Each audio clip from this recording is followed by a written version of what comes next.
ഒരു സമാധാനവും കാണത്തില്ലെന്ന് ഞാൻ വിചാരിച്ച എൻ്റെ ഒരു ദിവസമായിരുന്നു ഇത്. പയ്യെ ഗ്രീൻ ടീ ഒക്കെ കുടിച്ചിട്ട് ഞാൻ ഇന്ന് ക്ലാസ്സിൽ പോവായിരുന്നു. പക്ഷെ ക്ലാസ്സിലും എനിക്ക് ചെടി വിശേഷമുണ്ട്. എൻ്റെ ഫ്രണ്ട് സജിനയ്ക്ക് നമ്മുടെ വീഡിയോസിലുള്ള ഒരു ചെടി വേണമെന്ന് പറഞ്ഞായിരുന്നു. അപ്പൊ ഞാൻ അതൊക്കെ കളക്ട് ചെയ്ത് ആൾക്ക് കൊടുക്കാനാ കൊണ്ടുപോയത്. ഇൻ ബിറ്റ്വീൻ ആളും ഒരു ഫുഡ് ബ്ലോഗർ ആണ്. ക്ലാസ് തുടങ്ങി കഴിഞ്ഞാൽ ഉച്ചയ്ക്ക് ലഞ്ച് ബ്രേക്ക് വരെ നമുക്ക് അങ്ങനെ ബ്രേക്സ് ഒന്നും കിട്ടാറില്ല. അപ്പൊ ഇതാണ് മിസ്സിസ് പൂജ, സൈലറ്റിലെ എൻ്റെ റൈറ്റ് ഹാൻഡ് ആണ്.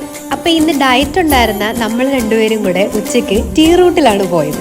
ഇന്നത്തെ ഡയറ്റിന്റെ അവലോകനം ഈ ഒരു വീഡിയോയിൽ നിന്ന് നിങ്ങൾക്ക് മനസ്സിലാവും. അവിടെ പുതുതായിട്ട് വന്ന ചോക്ലേറ്റ് ബനാന കേക്ക് വരെ നമ്മൾ ഇന്ന് കഴിച്ചു. പക്ഷേ പേഴ്സണലി അതെനിക്ക് അത്ര ഇഷ്ടമായില്ല. ശരിക്കും പറഞ്ഞാൽ നമുക്ക് ആകെ കിട്ടുന്ന അരമണിക്കൂറത്തെ ലഞ്ച് ബ്രേക്ക് ഏറ്റവും മുകളിലത്തെ നിലയിൽ നിന്ന് ഇറങ്ങി താഴെ വരുമ്പോഴേ തീർന്നു പോകാറുണ്ട്. തിരിച്ചു പോകുമ്പോൾ നമ്മുടെ ക്ലാസ്സിലിരിക്കുന്നവർക്കുള്ള സ്നാക്സും കൂടെ വാങ്ങിച്ചിട്ടാണ് നമ്മൾ പോയത്. അതൊന്ന് പൊട്ടിച്ചപ്പോൾ തന്നെ സാറ് ക്ലാസ്സിലും കയറി ക്ലാസ്സും തുടങ്ങി.